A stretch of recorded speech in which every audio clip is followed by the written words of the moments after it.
मित्रों, हमारी अंतश्चेतना ही वास्तविक गायत्री, वास्तविक गायत्री देवी।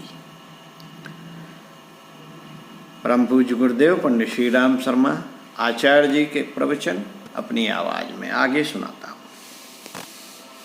साथियों, मैं आपको एक बात बताना चाहूँगा कि मनुष्य जीवन कैसा ऊबड़ खाबड़, बेघड़, कुसंस्कारी,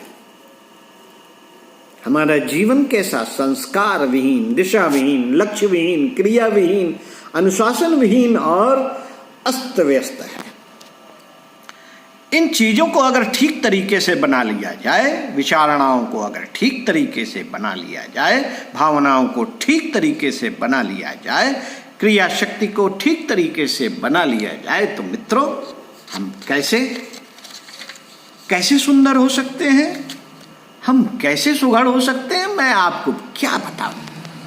मैं तो एक ही शब्द में कह सकता हूं कि अगर आपने चमत्कार वाली बात सुनी हो, लाभ वाली बात सुनी हो, वरदान वाली बात सुनी हो, आशीर्वाद वाली बात सुनी हो, वैभव वाली बात सुनी हो, अध्यात्म की महत्ता वाली बात सुनी हो, अकल की बात सुनी हो, अध्यात्म की कभी कोई गरिमा आपने भी सुनी हो, वरदान और आशीर्वाद वाली बात आपने सुनी हो, तो समझना कि ये सारी की सारी विशेषताएं जो बताई जा रही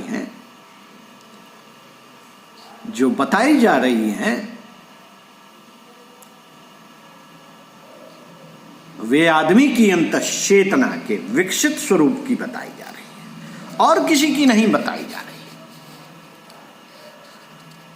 देवी की बात बताई जा रही है, गायत्री की बात बताई जा रही है। तो चलिए, देवी क्या हो सकती है यह बताता हूं आपको। हमारी अंतश्चेतना के अलावा कोई देवी नहीं। हमारी अंतश्चेतना जब विकसित होती है तो कैसी हो जाती है? ऐसी हो जाती है कि जिसको सिद्धि कहते हैं, जिसको हमको संभालना और संजोना आता है। इसे जीवन में हम संस्कृत कहते हैं, शब्दा कहते हैं, जीवन में साधना इसी को कहते हैं। नाई क्या करता है? नाई हमारी हजामत बना देता है और हमें ऐसा बना देता है जैसे मूछें अभी निकली ही नहीं। यह मेडिकल जादू है हजामत बनाने वाले का, हमको खूबसूरत बनाने वाले का। दर्जी जो हमारे फटे पुराने से कपड़े थे उनका कुर्ता बना देता है, जैकेट बना देता है। अरे बेटे, ये कपड़ा तो वही है 2.5 गज जो सवेरे पड़ा हुआ था, अब कैसा सुंदर बना हुआ है। कमाल है। जहां भी बटन, यहां भी कच्चा, यहां भी गोट, यहां भी बाजू। देख ले ये किसका कमाल है? दर्जी का कमाल है। अभी कैसा था कपड़ा? मैला कुचैला, उल्टी सीधी सलवटें पड़ी हुई थी। नील लगा करके आ गई, तीनों पाल लगा करके आ गया। ये क्या चीज है? ये चमत्कार है, ये साधना है। कपड़े की साधना किसकी है? ये धोबी की साधना, मूर्तकार की साधना। पत्थर का टुकड़ा, नाचीज टुकड़ा, छेनी और हथौड़े को लेकर मूर्तकार जब बैठा और घिसने लगा, ठोकने लगा, घिसने और रगड़ने लगा, 2-4 दिन पीछे ऐसा बढ़िया लक्ष्मी की मूर्ति बन गई कि मालूम नहीं पड़ा कि यह वही पत्थर का टुकड़ा है कि लक्ष्मी जी है। बेटे, ये क्या है? ये साधना है। और क्या है साधना? अर्थात अनगढ़ से सुगढ़ बनना। अभी आपको मैं साधना का महत्व बता रहा था। ये घटिया वाली जिंदगी, बेकार वाली जिंदगी, पत्थर जैसी जिंदगी को आप बढ़िया और शानदार बना सकते हैं। सोने का एक टुकड़ा ले जाइए साहब। अरे हम क्या करेंगे? कहीं गिर पड़ेगा। अच्छा, तो अभी हम आते हैं, उसका क्या बना दिया? ये कान का बुंदा बना दिया, ये अंगूठी बना दी, मीना लगी हुई। अरे साहब, बहुत सुंदर बन गया ये। क्या ये वही टुकड़ा है? हाँ, ये सुनार का कमाल है, सुनार की साधना है। उसने ऊबड़ खाबड़ धातु के टुकड़े को कैसी सुंदर अंगूठी बना दिया, कैसा जेवर बना दिया, कैसा नाक का जेवर बना दिया, कैसा कैसा जेवर बना दिया। ये हमारी जिंदगी, बेतुकी जिंदगी, बेसिलसिले की जिंदगी, बेतुकी जिंदगी, बेहुदी जिंदगी को हम जिस तरह से संभाल पाते हैं, साधना इसी का नाम। असल में साधना इसी का नाम है, वह जो हमने अभ्यास कराया था शुरू में कि आपको तमीज सिखाएं और तहजीब सिखाएं। कौन सी? मैं इसको बताऊंगा कि पालती मारकर बैठ, अरे तमीज से सीख। कभी ठीक काम करता है, कभी अकल से काम करता है, कभी नहीं करता है। कमर ऐसी करके बैठना, हाँ साहब ऐसे ही करके बैठूंगा, मटक नहीं, सीधे बैठ, मचक मचक करता है। मित्रों, ये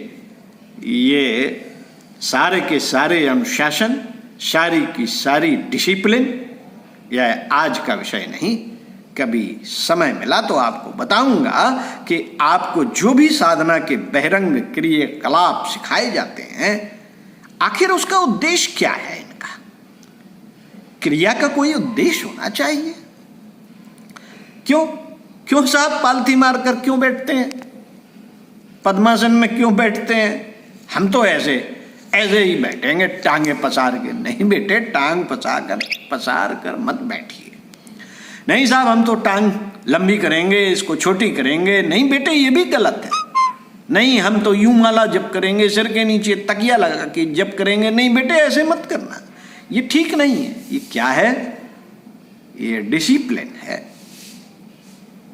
सुबह उठना पड़ेगा, 3 बजे नहा धो के साधना स्थली पे जाना पड़ेगा। ये क्या है बेटे? ये डिसिप्लिन है। जीवन को अच्छा बनाने का डिसिप्लिन है। प्रातः काल का महत्व नहीं जानता। प्रातः काल उठने के ढेरों महत्व हैं।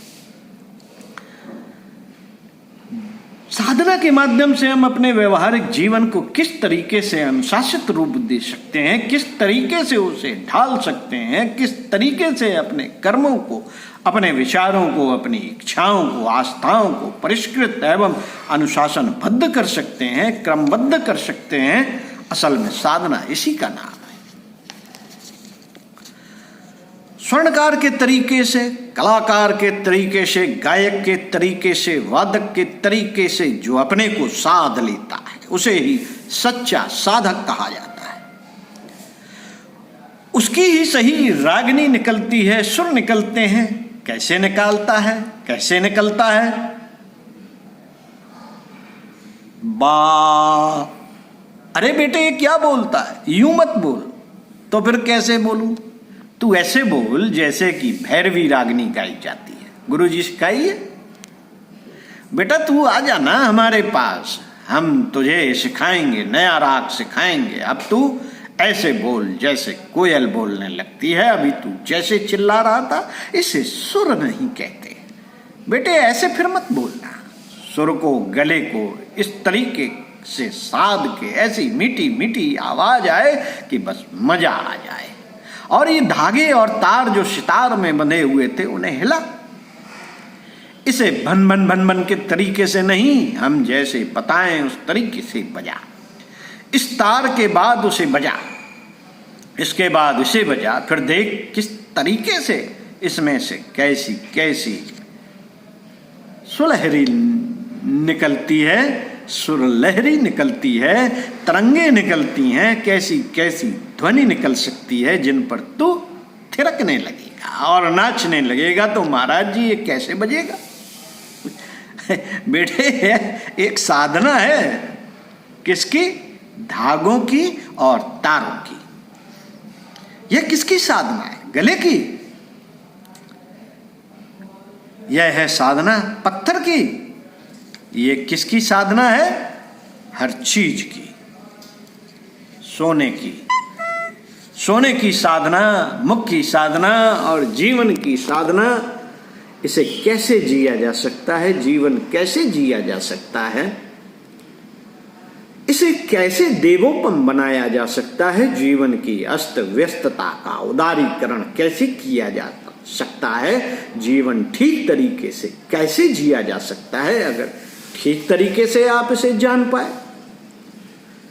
तो बेटे आप धन्य हो सकते हैं, आप कुछ बन सकते हैं। आप बाहर का ख्याल निकाल दीजिए, आप बाहर का ख्याल निकाल दीजिए। जो चीजें बाहर दिखाई पड़ती हैं वास्तव में वह भीतर से आती है। बाहर तो उसकी खुशबू बिखरती चली जाती है, जैसे कस्तूरी हिरण की नाभि में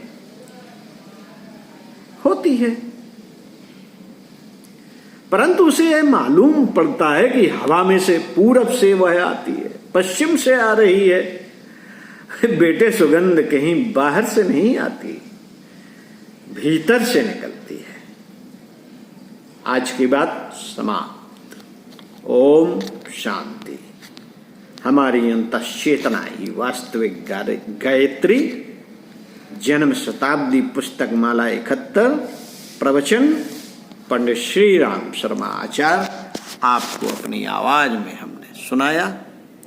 धन्यवाद। ओम शांति। विचार कीजिए, मनन कीजिए और साधना कीजिए। आप जहां हैं, जिस क्षेत्र में, वह साधना कीजिए। ओम गायत्री आ जाएगी, आपके जीवन में गायत्री अवतरित हो जाएगी। ओम शांति शांति शांति।